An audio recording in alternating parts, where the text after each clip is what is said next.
Our journey today takes us to a place where the humid heat seems to carry ancient stories, and the dense Amazonian vegetation holds deep secrets.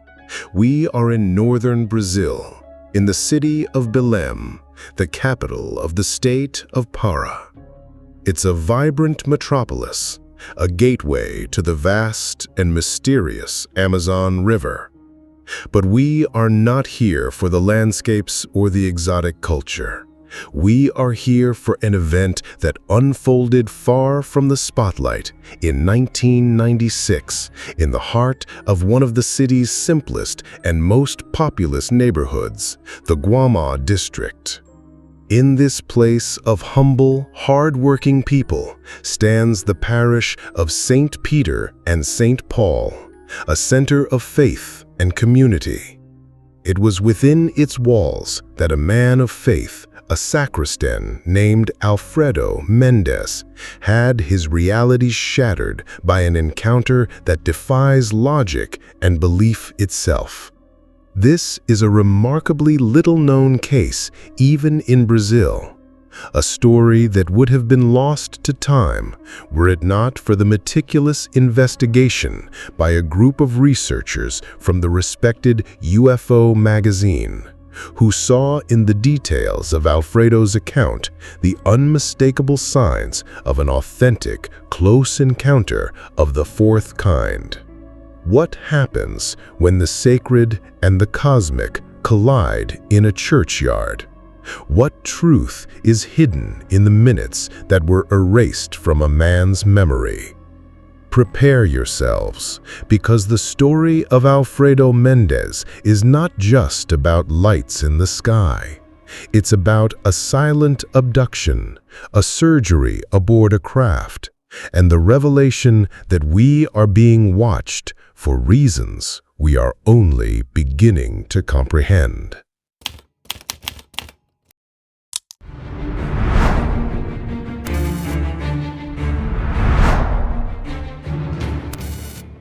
April 1996.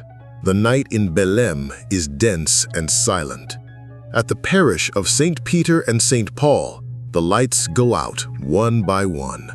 Alfredo Mendes, the 27-year-old sacristan, a man described by all as simple and dedicated, is finishing his long day of work. His life is the church, serving the impoverished community of Guamá with an energy that seems boundless. Around 1:30 a.m., he walks the priest to the gate, a nightly routine. But on this night, something is different. As he walks back to lock the final doors, a strange sensation washes over him, an unsettling feeling of being watched by eyes he cannot see, an agitation that quickens his pulse for no apparent reason. He looks around at the deserted street, at the shadows cast by the trees, but sees no one. As he closes the final gate leading to the church's inner courtyard, a grassy area approximately 100 by 100 feet, the feeling intensifies. He is about to cross this open space to get to his room when a powerful light erupts from the canopy of one of the trees. In the blink of an eye, without a sound, the light transforms into a solid object that hovers over the center of the lawn, just a few feet from him. Pure fear takes hold of Alfredo. It's a primal, instinctive terror.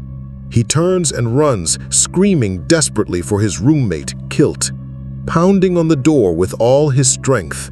When the door finally opens, Alfredo stumbles inside and looks back just in time to see the object hover for a few more seconds before shooting off in the opposite direction, disappearing into the night. Inside the room, panic still consumes him. His frightened friend reports having been woken not by the screams, but by the violent sound of the fists on the door and the bizarre brightness that illuminated the courtyard, as if something were on fire. Trembling, Alfredo can only manage to say, "I saw a flying saucer. It's out there and it's going to get us." Together, they drag a sofa to barricade the door. In desperation, Alfredo calls the police, but his story is met with mockery. An officer tells them they haven't yet invented a police car for chasing flying saucers. Alone and terrified, all they can do is pray. Alfredo feels exhausted, weak, as if all his energy has been drained, but his nerves keep him from resting. The next morning brings sunlight, but not peace. Alfredo tries to convince himself that it was all a nightmare, a trick of his tired mind. He immerses himself in his daily chores, attempting to erase the terrifying image from the night before. One of his tasks is to arrange for the courtyard grass to be cut. It is at this moment that his denial shatters. As the lawnmower passes over the center of the courtyard, an anomaly is revealed. Where the object hovered, there is a perfect circular mark. The grass inside the circle is dry, yellowed, contrasting with the green surrounding it. It doesn't look burned, but rather dehydrated.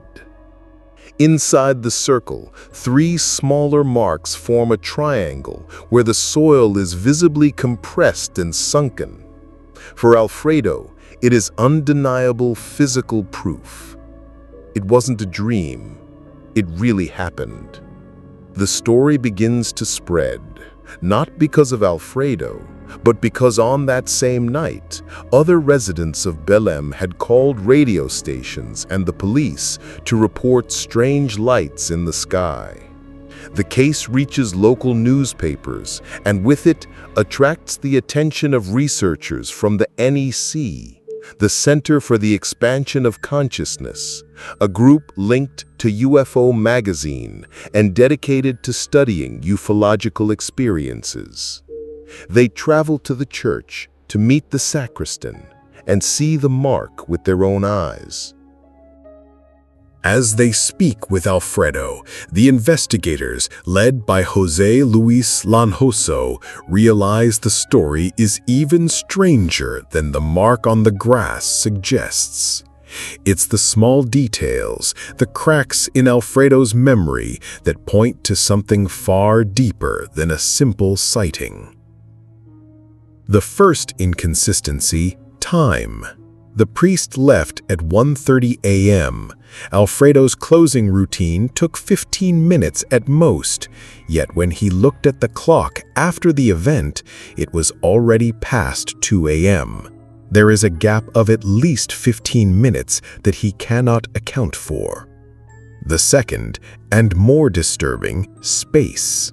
Alfredo clearly remembers seeing the UFO while standing at the courtyard's entrance gate. His next memory is of being on the other side of the courtyard, pounding on his bedroom door. He has no recollection of crossing the lawn, an act that would have forced him to pass dangerously close to the hovering craft. The third clue emerges when the researchers ask him to draw what he saw. Alfredo readily draws the craft, but he draws it as seen from above, with details on its upper surface. The investigator's question is simple and devastating. Alfredo, if you were on the ground looking up, how could you see the details on the top of the craft? Alfredo falls silent, confused and worried. He has no answer. For the researchers, the pieces fit together. The missing time, the inexplicable teleportation across the courtyard, the knowledge of impossible details.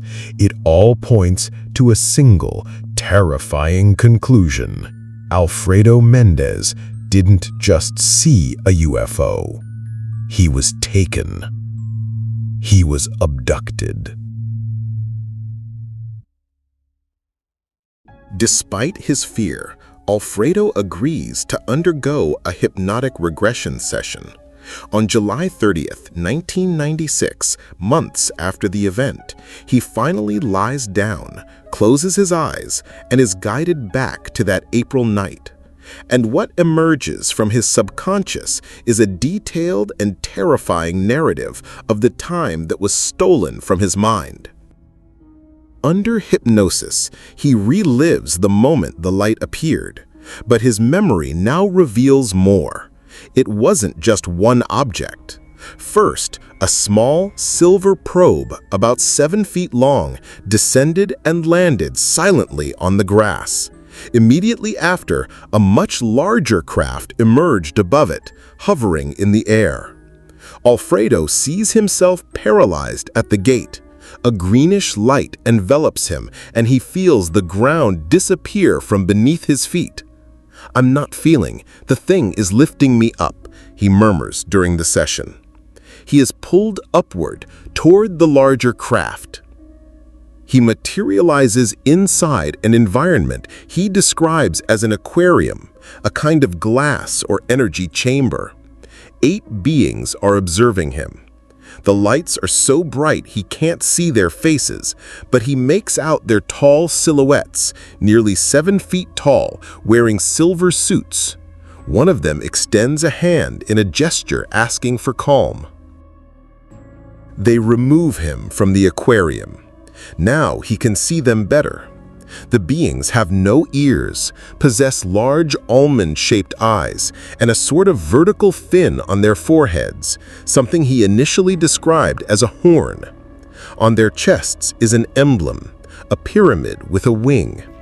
To his astonishment, he recognizes one of them from a dream he had in the past. He is undressed and clothed in a white jumpsuit with a glowing button. Then he is laid on a cold table. The fear returns with full force when he realizes what is happening. They are extracting his sperm, using a machine that, though frightening, causes him no pain. As the procedure occurs, a voice enters his mind. It's not words, but a stream of knowledge. The voice tells him they come from a distant and harmonious planet. They say they have been observing him for 5 years and chose him because his soul was not yet contaminated by the feelings that prevail here on Earth. The voice identifies itself. The being he recognized is named Turam. After the collection, they cover him with a shimmering blue cloak, sit him up, and take him to a window. From there, Alfredo sees his city, Belém, passing swiftly below. The return is as quick as the ascent. He is placed back in the aquarium. The smaller craft exits the larger one, and he is deposited back in the church courtyard. The last thing he sees is the small craft rising and stopping near a mango tree before his conscious awareness returns, already running and banging on his bedroom door. The abduction on that April night was not the end, but the beginning. Months later, in a second regression session, investigators asked about a strange day when Alfredo felt chills and his nose bled without explanation. The unlocked memory was equally shocking. He remembered lying down in his hammock to rest in the afternoon, something he rarely did. Suddenly, he felt an irresistible sleepiness. He saw one of the beings, Turam himself, appear in his room and lead him through the wall without anyone around noticing. Aboard the craft again, he was laid on a bed. Turam approached and telepathically asked him to calm down. Another being then inserted a thin object, a little metal rod with a ball on the end, into his right nostril and removed something. They explained that they were removing a tiny metallic sphere, a tracking device they had implanted in him years before. The reason for its removal? They no longer needed the tracker. The voice in his mind explained, "Because now I am entirely theirs, exactly as they wanted. My heart will always be with theirs." Turam then made him a promise. He would always be by his side to protect him as repayment for the help Alfredo was unknowingly providing to save their civilization. Months later, in February 1997, Alfredo woke up with 2 small injection marks on his arm. A new regression confirmed it. He had been taken again, this time for the collection of a blood sample. The contacts were continuous, most of them happening while he slept, leaving only strange dreams and an inexplicable fatigue as a trace. How does a man of deep faith process an experience so devastating to his beliefs? For Alfredo, the answer was not conflict, but integration. He came to believe he was not a victim, but a chosen one. Chosen not for his physical strength or intelligence, but for his humility and his dedication to helping others, qualities that, according to the beings, were essential for the continuation of a race. He continued his work at the church, his Catholic faith intact, but now with a new layer of understanding about the universe. The parish priest, aware of the story, respected his experience, occasionally asking him to retell it. However, the outside world was not so prepared. People began visiting the church, drawn by the famous mark on the grass, believing it possessed healing energies. Fearing the place would turn into a circus, Alfredo and the priest made a drastic decision. The entire church courtyard was covered with a layer of concrete, erasing forever the last physical proof of the landing. Over time, Alfredo was advised to stop talking about the matter. The story that shook his life was slowly buried under layers of silence and concrete. Today, there is no more public information about the whereabouts of Alfredo Mendes. The sacristan who was taken to the heavens has disappeared from the chronicles of ufology, leaving behind only an extraordinary account and many unanswered questions. What did they want with the genetic material of a simple man from Belém? Why did they choose a sacred site for an event so profane in our eyes? And where is Alfredo today? Does he still look up at the night sky, waiting for Turam's return? Is there a piece of this puzzle that, for you, is the key to it all? Share your theories and insights in the comments. We really want to know what you think about this complex and fascinating case. Every like is a signal flare to the YouTube algorithm, showing that the exploration of mysteries like this must continue. It's the support that drives us to dig deeper into the next case.